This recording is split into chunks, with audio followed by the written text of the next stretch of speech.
Good evening from New York. I'm Chris Hayes. As of today, it looks as though Donald Trump is in the process of freezing federally funded cancer research in the United States. You got that? Cancer research. Why? Well, to be totally honest, we're not sure. But on his orders, the National Institutes of Health has frozen everything. Cancer research, Alzheimer's, diabetes. There's a lot not to like about the American healthcare system, but health research is one of the things that we do really, really well here in this country. We spend a lot of money on it for good reason. The NIH has a $48 billion budget, which funds 50,000 grants to 300,000 researchers across 2,500 research institutions nationwide, all over the place, studying all kinds of things. Institutions filled with some of the brightest minds from all over the world come here. I know some of them. Some of them are family members. Came to the U.S. so that they could conduct gold standard research in medical innovation to try to cure diseases that bedevil us. It's been woven into the fabric of this country for decades. Among the buildings of the National Institute of Health to be dedicated here today stands the National Cancer Institute, created through provisions of the act which I signed on August 5th, 1937. The work of this new institute is well underway. It is promoting and stimulating cancer research throughout the nation.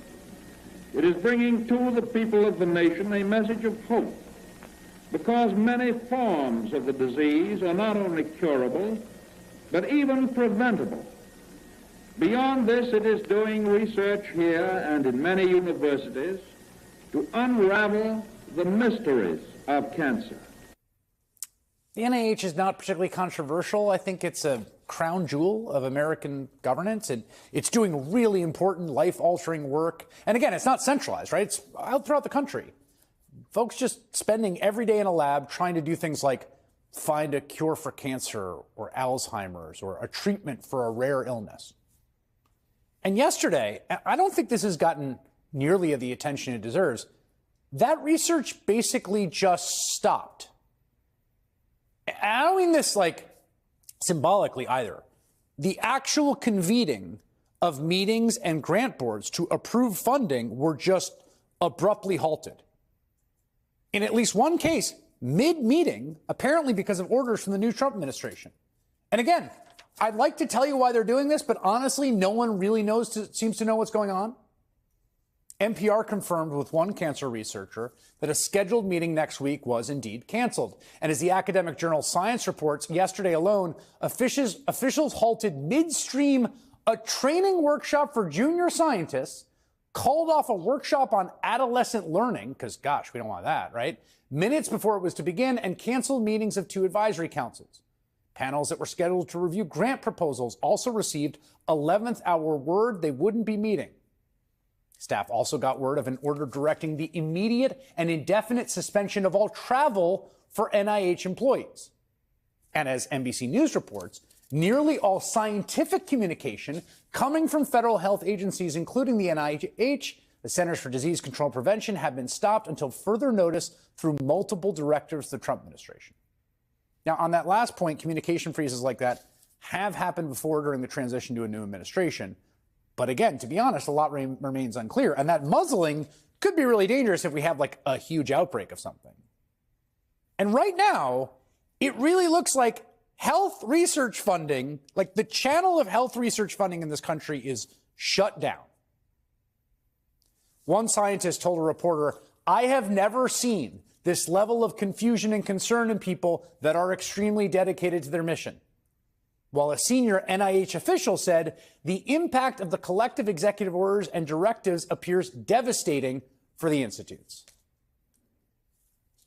We're not talking about like controversial stuff here, okay? And I have to ask, who voted for this? Who voted to stop cancer research? The answer is nobody. Look, Donald Trump doesn't care about public service or public health. He cares about himself.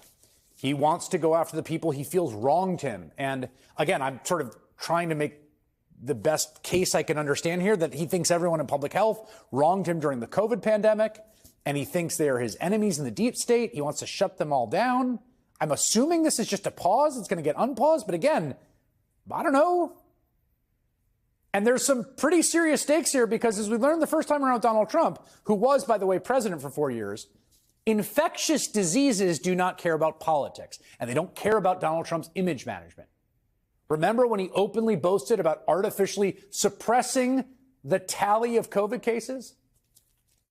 Frankly, if we didn't test, you wouldn't have all the headlines because we're showing cases. But if we did, think of this, if we didn't do testing, instead of testing over 40 million people, if we did half the testing, we'd have half the cases. If we did another, you cut that in half, we'd have yet again half of that.